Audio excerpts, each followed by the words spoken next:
30 minutes. That is all the commanding officer aboard the supercarrier USS Carl Vinson has to manage a situation no one wants to face.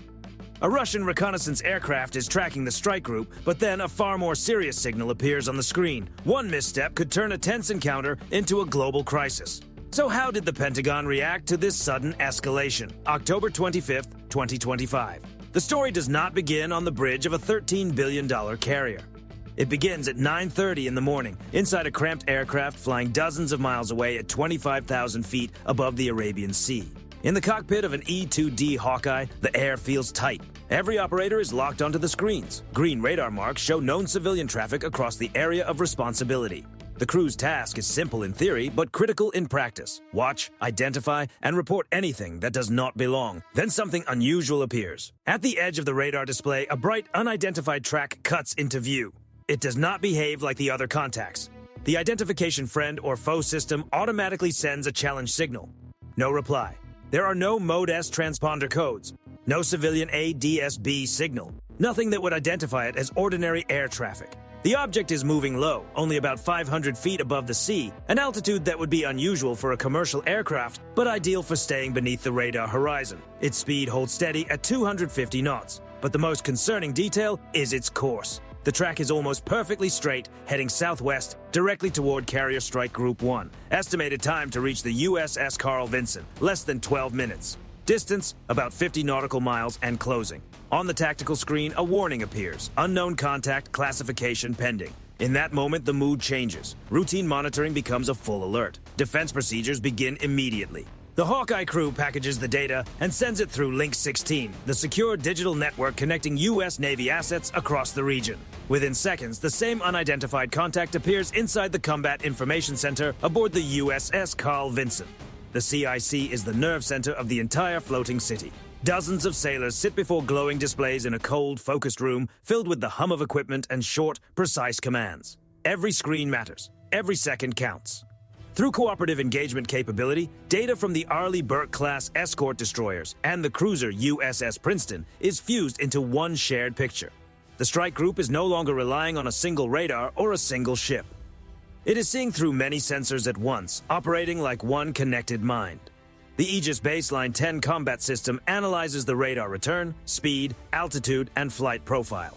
The classification becomes clearer: a Russian Ilyushin IL-38. A four-engine maritime reconnaissance aircraft with roots in the Cold War era. But this aircraft is not just an old design from another time. Upgraded in 2023, it carries the Novella N51 radar and electronic intelligence system. Its purpose is not direct engagement. Its mission is information, mapping signals, collecting data, and learning how the carrier strike group reacts under pressure. It functioned like a massive intelligence-gathering aircraft, built to remain just beyond the carrier group's engagement range for hours, while collecting and recording every electronic signal the formation produced. At 9:17 a.m. local time, the order came from the Tactical Action Officer, his voice cut through the Combat Information Center. Launch 2 Hornets, intercept and escort, standard rules of engagement. The first visible layer of the response was now underway. A clear deterrent was moving into position. On the 333-meter flight deck of the USS Carl Vinson, 2 F/A-18E Super Hornets were already lined up on the electromagnetic catapults. Within seconds, the pilots completed their final checks. Then the launch sequence began. The 29-ton aircraft surged forward, accelerating from 0 to more than 240 kilometers per hour in under 5 seconds. Moments later, they were airborne, climbing fast and pushing toward Mach 1.2. In the sky, they became 2 small points racing toward the approaching aircraft. The 2 Super Hornets were not there to hide. They were there to be seen. They represented the most direct form of American presence in the air. Fast, visible, and unmistakable. From a distance of 5 nautical miles, the pilots used their ATF-LIR electro-optical targeting systems to confirm the aircraft visually. It was exactly what the combat system had suggested: an IL-38 maritime reconnaissance plane. Their mission was to deliver a message without saying a word. They did not place a radar lock on the aircraft. Instead, they moved into a controlled escort formation, flying parallel to the IL-38 at a safe distance of 2 nautical miles. Then, one of the pilots gently moved the control stick, and the Super Hornet rocked its wings. It was a universal aviation signal, understood by pilots around the world. We see you. You are being watched. Leave the area. The Russian crew aboard the Il-38 almost certainly saw the maneuver. But the four-engine aircraft did not turn away. It held its course. Maybe they were testing Washington's patience. Maybe they believed they had forced the U.S. Navy to reveal its full response. But if that was the assumption, it was a serious miscalculation, because another layer of the operation had already been in place. Dozens of miles away, flying at a different altitude, were two F-35C Lightning II fighters, the carrier-based version of America's fifth-generation aircraft. To the Il-38, they were nearly impossible to detect. Their radar cross-section was extremely small, and more importantly, they were operating in full low observable mode. Their radars were off. Their electronic emissions were silent. They were present, but to the Russian aircraft, they were almost invisible. So how were they tracking the Il-38? The answer was the E-2D Hawkeye. From roughly 200 nautical miles away, the Hawkeye had already gathered precise tracking data on the Russian aircraft and transmitted it directly to the F-35C cockpits through the Link 16 network. Inside the F-35C, there was no confusion and no frantic movement, only quiet control. On the display inside his advanced helmet, the pilot could see a red symbol marking the Il-38's position with remarkable precision. It looked as if his own aircraft had found the target, even though his radar remained silent. The pilots activated the Distributed Aperture System, a full 360-degree sensor network that began capturing electronic emissions and thermal signatures from the aircraft's Novella NV-1 system. In that moment, the aircraft designed to collect intelligence became the one being studied. The encounter was now completely one-sided. The Russian crew believed they were gathering valuable data on the carrier group, but in reality, every signal coming from their own system was being recorded in remarkable detail. Every frequency, every pattern, every electronic trace. The situation could have ended there, quietly and without further escalation. But at 9:28 a.m., inside the Combat Information Center of the cruiser USS Princeton, the tense silence was suddenly broken by a sharp warning. Vampire, vampire, vampire. In naval language, that meant one thing. A fast incoming anti-ship threat had been detected. The signal appeared on the radar screen without warning. It was nothing like the large, slow-moving Il-38. This contact was moving at nearly Mach 0.9 and flying extremely low, only about 50 feet above the surface of the sea.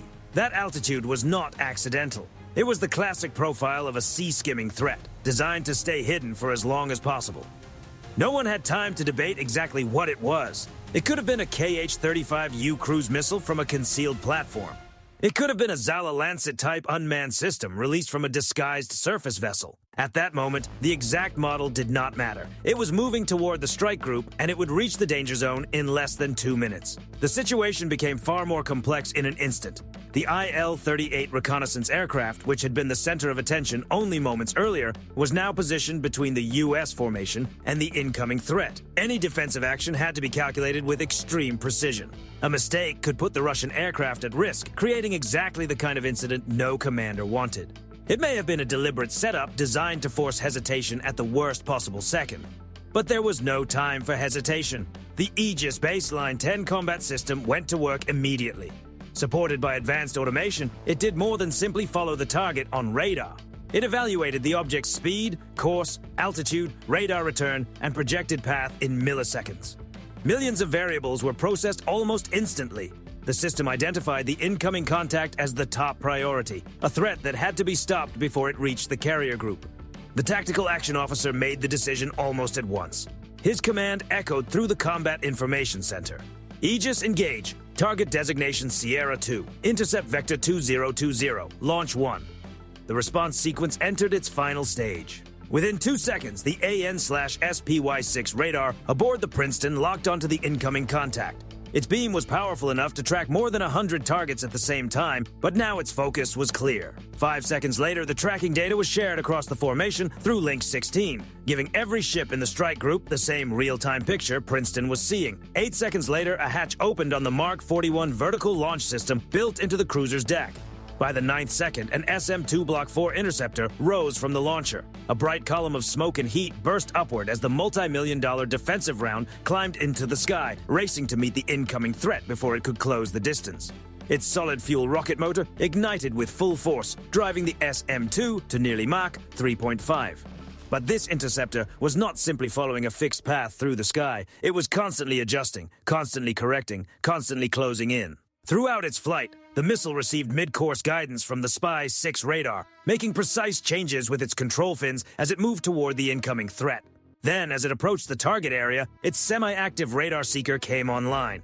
From that moment forward, the interceptor had only one objective: reach the contact before it could get any closer to the fleet.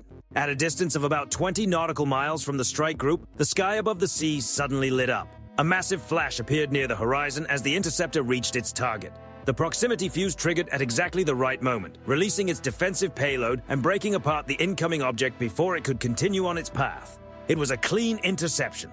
The 10-person crew aboard the Russian IL-38 saw everything from their cockpit. First, they saw the smoke trail rising from the American cruiser. Seconds later, they saw the flash on the horizon. No warning had to be spoken over the radio. No direct message had to be sent. The meaning was impossible to miss. The U.S. Navy had shown its capability with precision, control, and overwhelming confidence. After that, Russian radio traffic grew almost completely silent. About 10 minutes passed. Then, at roughly 100 nautical miles from the strike group, the large IL-38 slowly banked its wings, entered a wide turn, and began heading northeast. It was not panic. It was a professional withdrawal. By 9:30 a.m. local time, the American mission was complete. The Russian reconnaissance aircraft had abandoned its approach and was returning to base. The outcome that day was not measured by aircraft losses or dramatic aerial combat. It was measured by control. Control of information, control of timing, control of the decision cycle. Carrier Strike Group 1 had completed the full loop: observe, orient, decide, and act. And it had done so in seconds. From the moment the strange signal appeared on the Hawkeye's screen to the moment the interceptor met its target above the sea, only about 90 seconds had passed. The opposing side had not even finished understanding the situation before the U.S. Navy had already responded, and the final advantage was gathered silently. Russia had arrived to study the Carrier Strike Group, but by the end of the encounter, it had revealed valuable information about one of its own key reconnaissance platforms. Every signal, every pattern, every electronic signature from the IL-38's systems had been observed, captured, and analyzed. No air-to-air engagement took place. No dramatic battle unfolded above the USS Carl Vinson. But the message sent to Moscow may have been stronger than any direct confrontation. In 2025, the U.S. Navy does not rely only on size or firepower. It relies on information, networks, speed, discipline, and the professionalism of thousands of people working as one system. When an unknown shadow appears on the radar screen, it does not face a single ship. It faces a connected force built from steel, sensors, software, and determination. This was the story of the shadow over the Carl Vinson, a demonstration of American power in motion. If you respect the technology, discipline, and professionalism of the U.S. Navy, support the video with a like and subscribe to the channel. In the next episode, we will look at how the Aegis system compares against the next generation of high-speed missile threats. And write your answer in the comments. If you were the tactical action officer in that moment, what decision would you make?